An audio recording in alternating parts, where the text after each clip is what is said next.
New at 5. After weeks of back and forth, the fight about what our primary election will look like in Travis County is over. We'll talk about some of the changes. And Republican presidential candidates are kicking their campaigns into full gear ahead of the Iowa caucus. And rain begins for some of us starting tomorrow. We'll have the timing on your first warning forecast next. A weeks-long behind-the-scenes fight over how you vote is now over. Thanks for joining us. I'm Britt Moreno. And I'm Mike Rush. Travis County commissioners signed off on an election contract today for the primary in March, agreed on by Democrat and Republican parties. But as Grace Reeder explains, the negotiation process was rocky. Contract negotiations for the March 2024 primary election between Travis County Dems and the GOP unusually contentious. The Travis County Republican Party is seeking what they say is a more secure election. In the past, we have worked less effectively than I would have liked to have gotten additional election integrity provisions in our primary contracts. This round, there are roughly half a dozen changes on the Republican side of things built into that contract, which Travis County commissioners signed off on Tuesday. Those provisions include things like giving the GOP the option to hand count votes, and they'll get additional information from the clerk about who voted where. This time, we have the strongest election integrity provisions in Travis County history and probably in the history of any major county in Texas. But it took longer than the state's recommended deadline to get to that agreement. The chair of the Democratic Party says that the crux of the issue was hand marking and counting ballots at odds with the Dems' goal of keeping countywide voting, meaning you can vote anywhere in the county, not just in your precinct. Obviously, you can't have 50 different ballot types at every single location. It's nearly impossible to facilitate that operationally. In the end, both sides say they're happy with where they landed for their voters, and said ultimately, when you show up to vote, for 95% of the voter experience, it will stay the same. Grace Reeder, KXAN News. Now, the ability to vote countywide is thanks to a state law change several decades ago. And according to the Texas Secretary of State, there are currently 90 counties here in Texas that use that countywide polling place program. Lubbock was the first to implement it back in 2006. Looking in depth now, in April, the Texas Senate passed a bill that would ban countywide voting on Election Day. Instead, voters would have had to vote at an assigned precinct the day of. This wouldn't affect voting centers during early voting. The state lawmaker behind the bill said it would help secure votes, but did not offer any evidence to lawmakers. However, that bill did not end up passing because it failed to clear the Texas House. Well, today, millions of Americans are cleaning up after a storm pummeled the East Coast from Florida to Maine. And of course, it all comes as the holiday rush gets underway. While the storm has moved off the East Coast, its effects linger. The risk of flooding remains across the Northeast as water rescues continue to play out. Wind gusts topped 60 miles an hour in at least 7 states, knocking out power to hundreds of thousands of people. We know at least 2 people have died in storm-related accidents there in the Northeast. And travelers today hoping that the thousands of flight disruptions yesterday won't spill over into what's expected to be a record-breaking week for air travel. The TSA reporting this morning they believe Thursday and Friday will be among some of the busiest days. They're expected to screen more than 2.5 million passengers each day. That is a 6% increase compared to last year. First warning weather with Chief Meteorologist David Yeomans. And even though the rain, wind, and snow from that system missed us, some cool air associated with it was in place here this morning. That led to a near freezing cold start at Austin Bergstrom. Low temperatures today, bottoming out at 34. Since then, it's been a beautiful day, but clouds are increasing on the West Shore home cam downtown Austin. You see a better view of that happening over the day today from our clouds and radar. These clouds are still mid and high levels of the atmosphere. They're not the low ones that produce rain, but it is a little grayer as the sun gets lower today. 60 out in Fredericksburg, 63 in Austin, mid 60s in San Marcos. Coming up, this is a sign of a change right around the corner, and for some, damp weather starts in less than 24 hours. Rain increases late this week, and we have an update to your Christmas forecast. Don't miss first warning weather coming up. Thanks, David. See you in a bit. With the Iowa caucuses just weeks away, GOP presidential candidates are taking their cases to voters across the state. As NBC's Alice Barr reports, it comes as a new poll finds wide disapproval of the president's handling of the Israel-Hamas war. With less than 1 month to go until the Iowa caucus, Republican presidential candidates making a final push before Christmas with 16 campaign events across the state today, divided among former President Trump, former UN Ambassador Nikki Haley, entrepreneur Vivek Ramaswamy. Right now, it's going to take somebody with fresh legs to lead from the front. And Florida Governor Ron DeSantis taking shots today at the former president who leads the pack in Iowa with 51% support in a recent NBC News poll. Trump's rhetoric, I mean, he has said things like suspend the Constitution and things that obviously I disagree with. Mr. Trump's most recent controversial comments centering on immigrants who he said were, quote, poisoning the blood of our country. The Biden campaign pointing to similar remarks from Adolf Hitler, even as a new CNBC poll shows the president's approval rating at a new low of just 35% and trailing Mr. Trump head-to-head. President Biden's steadfast support for Israel, part of what's costing him support, with a New York Times Siena College poll showing just 33% of voters approve of his handling of the Israeli-Palestinian conflict, young voters especially critical. I elected a Democrat against Donald Trump because I thought in the moments where it mattered most, he would not do what Donald Trump would do. And so now looking at the humanitarian crisis in Gaza, I think he's doing what Donald Trump would have done. While others say the choice is still clear. If you don't like how Biden is handling the Israel-Hamas conflict, just wait until the other dude gets in there. It's just one of the issues on voters' minds as we round the corner into 2024. In Washington, Alice Barr, NBC News. The Biden administration is trying to bring focus back to what has been a winning issue for Democrats, abortion rights.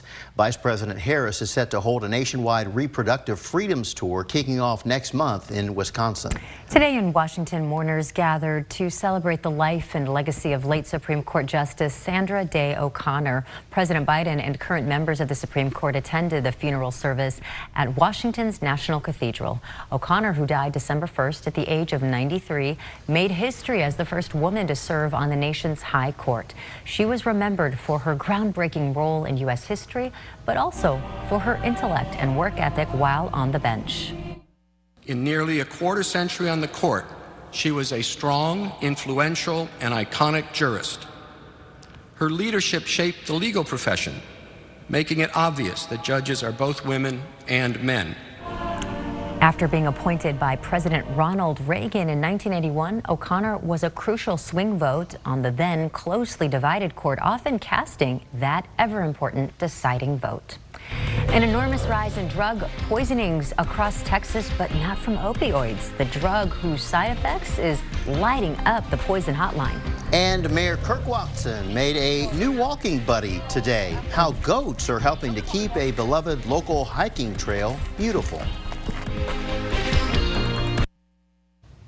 As new drugs such as Ozempic and Wegovy have increased in popularity for weight loss, so have the number of calls to poison control centers.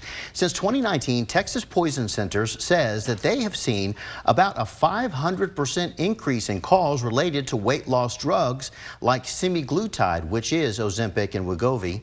To avoid any accidental overdose, Lizbeth Petty with the North Texas Poison Center is advising people to read medication labels and talk to a healthcare professional before taking a product containing semaglutide.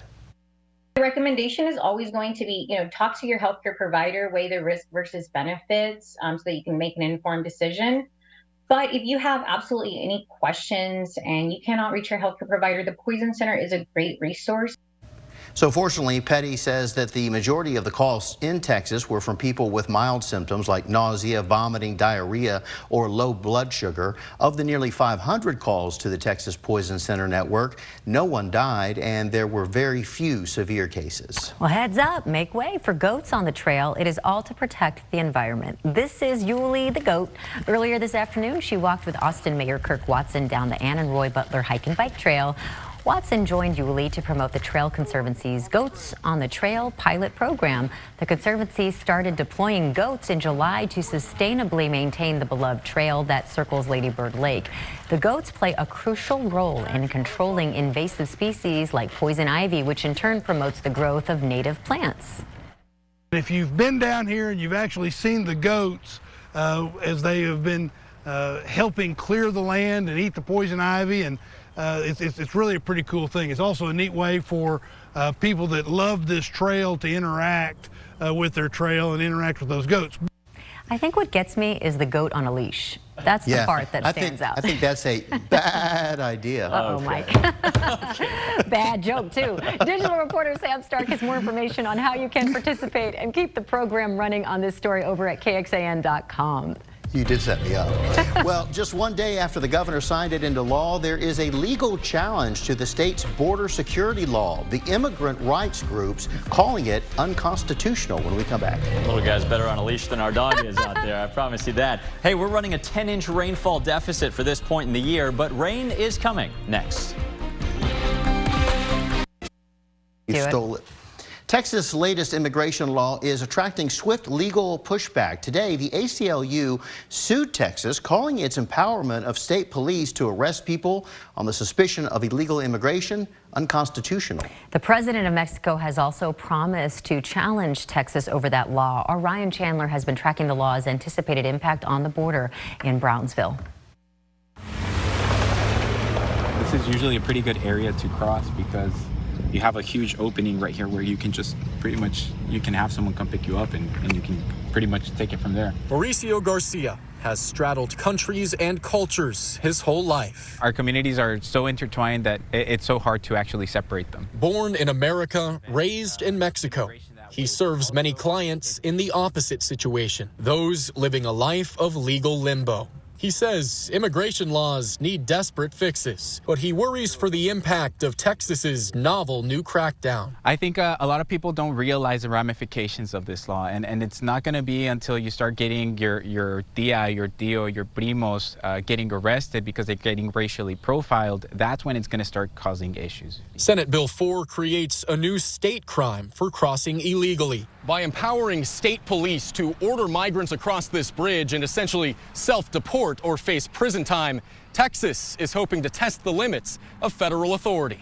We think that Texas already has a constitutional authority to do this, but we also welcome a Supreme Court decision that would overturn the precedent set in the Arizona case. Governor Abbott hopes a new court will tip the balance of power while assuring those in Brownsville legal residents will be safer. So one thing that officers understand, and that is it's wrong to profile. The only thing we are doing by this law is making sure that our law enforcement have the tools they need to actually take action. On one thing, they all agree. Reform is urgent, but any lasting hope will come from Washington, not Austin. There's always been talks in Congress, and we all get our hopes up, and then all of a sudden, we just get let down. That was Ryan Chandler reporting. In response to the ACLU's lawsuit, Governor Greg Abbott told us on Tuesday, quote, President Biden has repeatedly refused to enforce federal immigration laws. In his absence, the governor wrote, Texas has the constitutional authority to secure our border. Texas will take this fight all the way to the U.S. Supreme Court if necessary, end quote.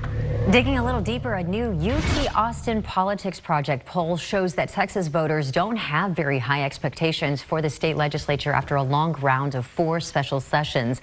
The poll shows that no more than 26% of voters are confident that the legislature actually improved security along the border. Data showed similar percentages for voter confidence in reducing property taxes, improved safety of public schools, increased reliability of the state's electrical grid, and the water supply. First warning weather with Chief Meteorologist David Yeomans. Well, the sun will set in about 15 minutes as we approach the winter solstice in 2 days from now. That'll be the shortest day of the year with only 10 hours and 11 minutes of daylight. Feeling like winter out there in terms of sunset times. 63, a nice mild evening right now with clouds thickening up a bit in the western sky. Cedar count is way down today from high to low, and it should get better as some rain starts to fall in some areas in just 24 hours.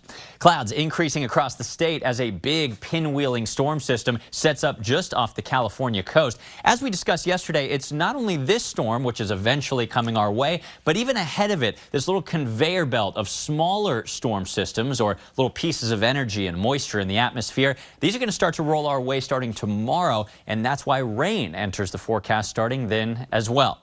The rain chances, they're hard to pin down, especially several days out with so many storm systems that'll be affecting those. But tomorrow, some widely scattered showers return. Periods of wet weather are more likely Thursday and Friday. As I mentioned, this is difficult to pin down, but Saturday we may dry out a little before a wetter Christmas Eve day. But new today in your forecast, Christmas Day and the day after next week could be completely dry. So let's pin down the hour by hour of when some rain could affect your plans. Won't happen this evening. If you want to go to the Mozart's Lights or the Trail of Lights, this could be the only dry night we've got left this week. So factor that into your plans if you can. Clouds thicken up a bit overnight, but we still look dry. It's tomorrow when mostly cloudy skies start to lower and thicken, and a couple isolated showers get going by late morning and midday. A few isolated showers, some drizzle possible tomorrow evening around this time, and especially after sunset. That could dampen things out at the trail just a bit. On Thursday, remember the rain chances are ramping up. Cloudy skies all day with scattered showers early, then an increasing chance of some passing rain, maybe some of it moderate to heavy later in the evening and into Thursday night. On Friday, which is about as far as this high-resolution computer model can see, passing rain showers and even a few downpours more likely from morning through midday and even beyond how far this model can look. After 7 days from now, we are expecting over an inch of rain in the bucket for some of us. Remember, this will be a moving target, so don't take this as verbatim at this point. Hopefully, though, we can squeeze some beneficial rain at times out of these passing showers starting tomorrow. Tonight's forecast, much warmer, more than 10 degrees warmer, thanks to increasing clouds, that thicker blanket of clouds keeping Austin at 51. Tomorrow, southeast winds pumping in some more humidity, mostly cloudy with a few light showers and some drizzle, especially late. Temperatures, though, very comfortable at 67. As the winter solstice arrives on Thursday, rain chances are going up as high temperatures stay nice in the 60s. This coming weekend, some periods of rain likely at times, especially on Christmas Eve day. After that, though, we're not only drying out, we're cooling off for Christmas Day. May even break out that Christmas sweater on Monday with a high temperature now down to 62. Okay, David, thanks very much. After the break, meet the man sleeping in a giant red kettle, how he is inspiring others to do their part in helping those experiencing homelessness. Right now, our look at the growing popularity of an educational video series that critics call conservative indoctrination. Also, Apple accused of stealing technology, its response, and why it's now pulling some of its watches off the shelves when we see you back here tonight. After a long wait, Texas's Blue Origin is launching missions again. The Jeff Bezos-founded company successfully launched its first mission in more than 15 months today. The New Shepard lifted off from the West Texas site. It carries 33 research payloads and 38,000 postcards for Club for the Future, which is a Blue Origin-founded nonprofit focusing on youth interest in space exploration. This is the first flight since last year's failure during an uncrewed testing flight. It's not clear when Blue Origin will once again send human tourists paying top dollar to the edge of space. An officer for the Salvation Army in Cadillac, Michigan is spending a week outdoors in the snow in a giant red kettle, all for a really good cause during the season of giving. For the next week, Lieutenant Greg Bach will be camping inside this giant Salvation Army kettle outside a thrift store to raise awareness for all those people experiencing homelessness. All the items Lieutenant Bach has in the kettle either came from the thrift store or were donated by community members.